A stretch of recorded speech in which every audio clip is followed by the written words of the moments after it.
Olá a todos, sejam muito bem-vindos ao Café Ciência e Fé. Hoje estamos a começar uma rubrica nova aqui para os nossos episódios curtos, uma rubrica à qual resolvemos chamar a Caderneta de Cromos Medievais. Isto foi uma ideia que nós tivemos para, no fundo, para refletir sobre o tema da ciência na Idade Média. E ao longo de vários episódios, de vários mini episódios, vamos falar de exemplos concretos de sábios medievais que, como acontecia na altura, acabavam por ter vários ramos de estudo, não se limitava à ciência, não eram muitas vezes filósofos, teólogos, etc. Mas foram pessoas que tiveram contribuições importantes para a ciência nesta época e que além disso tinham também contribuições importantes na teologia e eram pessoas que juntavam muito bem na sua cabeça estes dois lados, o lado da fé e o lado da ciência. Portanto, ao longo destes episódios vamos falar de casos concretos e pronto, não sei se queres acrescentar aqui alguma coisa, Bernardo. Olá, viva. Eu acho que vai ser uma série muito interessante porque vamos poder perceber como é que a tocha do conhecimento antigo dos gregos foi transportada ao longo dos séculos até ao começo da Idade Moderna, para também desmontar um pouco a narrativa habitual de que houve uma espécie de um vazio, uma idade das trevas na Idade Média, que é uma noção completamente falsa. E por isso vamos também ver como é que essa tocha do conhecimento foi mantida acesa durante os séculos. Exato. Bom, e tendo feito esta introdução, vamos começar com os sábios de hoje, não é? Hoje vamos falar de dois sábios muito importantes do século V e VI depois de Cristo, o Boécio e o Cassiodoro. Mas comecemos pelo Boécio. Quem é esta personagem, Bernardo? O Boécio? No fundo, o Boécio e um pouco mais tarde o Cassiodoro são figuras importantíssimas da vida intelectual dos últimos tempos do Império Romano. Para nos situarmos aqui no tempo, o último imperador romano do Ocidente, Rómulo Augusto, estamos em torno do ano 476 depois de Cristo, e Boécio nasce no ano 480 depois de Cristo. Portanto, Boécio nasce quando o Império Romano do Ocidente está a terminar. Naturalmente sabemos que depois o Império Romano continuou no Oriente, em Constantinopla, mas no Ocidente estava a terminar quando Boécio nasce. E Boécio foi uma figura intelectual importantíssima, uma das pessoas com conhecimento enciclopédico de cultura latina e também grega, e que nos deixou uma obra bastante vasta que estruturou o conhecimento da época, sempre com uma perspectiva pedagógica. E ele vai criar este conceito do trivium e do quadrivium, que são áreas do saber. No trivium, estudar a lógica, estudar a gramática, estudar a dialética, a arte de bem raciocinar. E no quadrivium, os temas que nos interessam aqui muito para o Café Ciência e Fé, que são as chamadas 4 artes liberais de base matemática: a álgebra, a geometria, a música e a astronomia. Aqui acho que pode ser interessante. O Boécio, no fundo, é uma personagem que acaba por fazer um bocadinho a ponte, não é? entre o mundo clássico e a Idade Média. Sim. Porque não sei se esta atribuição é universal, mas há muita gente que considera o Boécio como o último sábio da Antiguidade Clássica. Sim. Precisamente porque ele teve o privilégio de ter sido educado ainda quando muitas das estruturas do Império Romano estavam mais ou menos de pé ainda, não é? Estavam em decadência, mas estavam de pé. E foi, no fundo, assim, a porta para uma época em que as coisas mudaram de forma radical, porque esta estrutura estável política que era o Império Romano perdeu a sua base de sustentação, pelo menos no Ocidente, não é? No Oriente continuou. E estas mudanças políticas naturalmente levaram a mudanças também na educação e em tudo o resto. Pronto, e o Boécio fez um bocadinho a ponte entre estes dois mundos, não é? Sim, sem dúvida. E em relação a algumas áreas que hoje em dia são indispensáveis, o Boécio foi pioneiro. Por exemplo, ele é considerado o professor de lógica durante toda a Idade Média, até cerca do século XIII, os livros de lógica de Boécio eram utilizados para o ensino dos alunos, e portanto é uma importância fundamental, porque a lógica, já dizia o Aristóteles, é o instrumento principal do raciocínio. Portanto, no seu livro Organon, o Aristóteles trata sobretudo a lógica, porque ele considerava, e bem, não é, que a lógica é a ferramenta principal da consistência intelectual, e portanto é essencial compreender conceitos lógicos para depois poder progredir em outras áreas.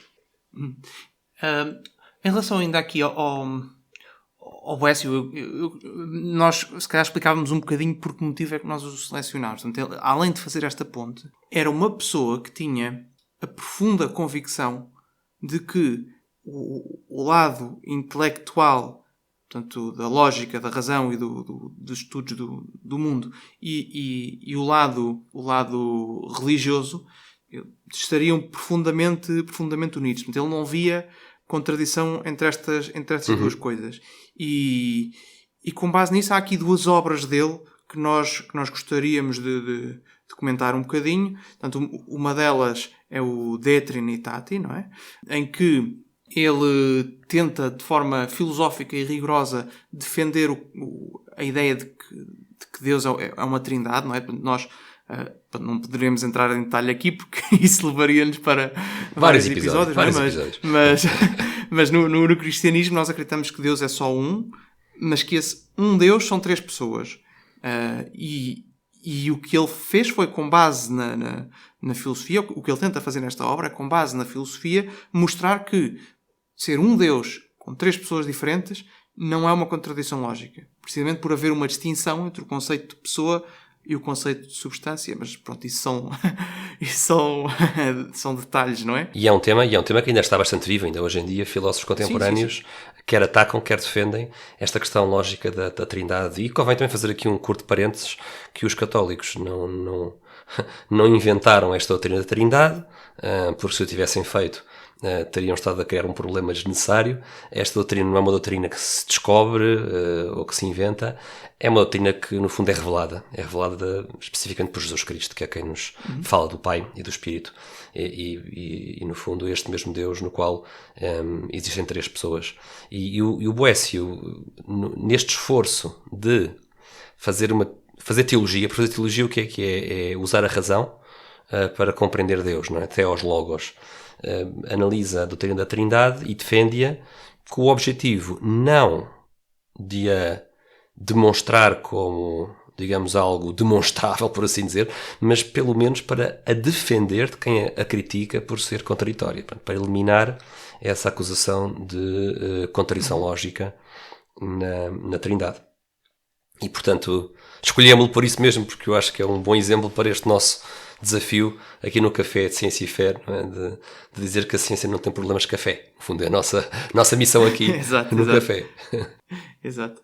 Aqui mais do que defender essa tese, eu diria que é mostrar a profunda convicção que ele tinha de que, através da razão e da filosofia, nós podíamos compreender a fé, que não eram duas coisas que estavam é isso. Mais do que a ciência é a razão, tens razão, é a razão. Sim. E isto é algo que fez parte da consciência cristã desde sempre, não é? Tanto que aqui estamos muito no início. A teologia cristã é uma teologia racional, não é? Ela sempre foi definida como tal. Exato. O outro livro dele, que também é muito interessante, e este é um dos grandes clássicos da literatura e em particular da filosofia, chama-se A Consolação da Filosofia, que é um livro interessante porque é um livro que o Boécio escreve quando está preso já no último ano da sua vida, e portanto acaba por ser... É uma perspectiva interessante, porque estamos a ver uma pessoa que cresceu ainda com as estruturas do Império Romano, como estávamos a referir, e que está a ver esse mundo antigo que ele conheceu a desmoronar-se, e entretanto ele é preso injustamente, e portanto acaba por ser uma perspectiva histórica também naquilo que se via nessa altura. Mas o motivo pelo qual este livro é interessante de referir aqui, bom, além da história, nós também achamos graça à história, não é? Mas é que neste livro ele no fundo vai mostrar qual é o papel da filosofia e mostrar como é que a filosofia pode servir de um consolo intelectual mais valioso do que todos os bens materiais que se possam ter. É um livro escrito, apesar de nós sabermos que o Boécio era cristão, ele não faz propriamente referências explícitas ao seu cristianismo. Ele fala de Deus, mas acaba por defender estas ideias, acaba por defender uma perspectiva cristã de um ponto de vista puramente filosófico, e por isso é muito interessante. E há também aqui um pano de fundo, este projeto que ele nunca chegou a completar, de fazer a tradução das obras de Aristóteles e de Platão do grego para o latim. Ele traduziu bastantes obras destes dois importantíssimos filósofos, mas como estavas a dizer, Gonçalo, há aqui todo um contexto, não é, de preservar as verdades da filosofia, não só para a posteridade, mas também usá-las para o consolo intelectual, mesmo quando tudo à nossa volta colapsa, não é? Portanto, nos calabouços da prisão, não é? Tudo falhou. Exato. De material, não é? Mas o Boécio ainda tinha consigo a consolação da filosofia, e realmente é um conceito muito bonito. Exato. Para aquilo que eu consegui perceber, este livro, A Consolação da Filosofia, eu li parcialmente, portanto ainda não acabei, mas foi um livro que comecei e que estou a gostar bastante. E para aquilo que eu consegui entender, no fundo ele estava a tentar preservar as estruturas do Império Romano, em particular o Senado, que no fundo fazia a ponte entre o povo de Roma e o governo da cidade. Ele estava a tentar preservar essas estruturas, e foi por isso que ele foi perseguido e condenado à morte. Portanto, aqui só para dar um bocadinho de contexto. No fundo, viu-se do lado errado da disputa política, basicamente. Deu por ele. Sim. O que ele diz é: eu tentei fazer o que era justo, e apesar de tentar fazer o que era justo, fui perseguido e fui condenado. Como acontece muitas vezes também. Como acontece muitas vezes, exato. Pronto, e com isto acho que podemos passar para a nossa outra personagem de hoje, que é o Cassiodoro. Para o Cassiodoro. O Cassiodoro é 8 anos mais novo do que o Boécio, mas vai ter uma vida muito longa. O Cassiodoro vai viver até aos 87 anos, uma obra, uma vida que é uma obra. Uma longa vida pública, um estadista romano, natural da Calábria, mesmo na ponta da bota italiana, mesmo no sul da Península Itálica, e que tem uma longuíssima vida, que o vai levar, inclusive, a viver alguns anos em Constantinopla, e é mesmo no final da sua vida que se vai passar aquilo que nos levou a escolhê-lo para este episódio, porque no final da sua vida, quando ele abandona a vida pública, ele decide fundar um mosteiro numa localidade chamada Vivarium, que fica perto da atual vila de Squillace, na Calábria, no sul de Itália, e consta que ele tinha uma propriedade com vista para o mar, e nessa propriedade da sua família fundou um mosteiro. Um mosteiro que tinha, por um lado, um espaço de vida em comunidade, mas também um espaço para quem queria estar em oração individual e digamos, separado do mundo e dedicado à oração. E o que é notável neste final de vida do Cassiodoro é o seu programa de ensino. Ele vai sempre ser um autor bastante fértil e que vai produzir muitas obras importantes, mas queríamos destacar a sua obra, As Instituições, porque essa obra, estruturada com um programa de ensino monástico, vai ser muito influente, vai influenciar bastante a intelectualidade na Idade Média. No primeiro livro das Instituições, ele trata de temas de doutrina e trata de temas das escrituras, temas de teologia, e no segundo livro vai trazer os temas do saber profano, vai trazer as disciplinas do trivium e as disciplinas do quadrivium, vai utilizar a divisão de temas que já o Boécio tinha proposto. E não só ele vai criar um programa de ensino monástico com base nestas disciplinas, não? E recordar em particular que o quadrivium são as disciplinas de base matemática, a álgebra, a geometria, a música e a astronomia, portanto vão ser matérias de ensino monástico, mas mais interessante também do ponto de vista técnico ou tecnológico, o facto de que o Cassiodoro introduziu técnicas de preservação de textos e de cópia e de preservação de textos que permitiram, felizmente, a sobrevivência de importantíssimas obras durante toda a Idade Média. E por isso resolvemos aqui também escolhê-lo para este primeiro episódio. Para este segundo cromo medieval, por assim dizer. Porque realmente a Idade Média dependeu muito destes dois senhores, não é? Do Boécio e do Cassiodoro. A vida intelectual da Idade Média dependeu muito deles. Exato. Se calhar ficamos por aqui. Sim, vamos ficar por aqui e até ao próximo episódio, em que vamos continuar a ficar a conhecer mais destes cromos medievais.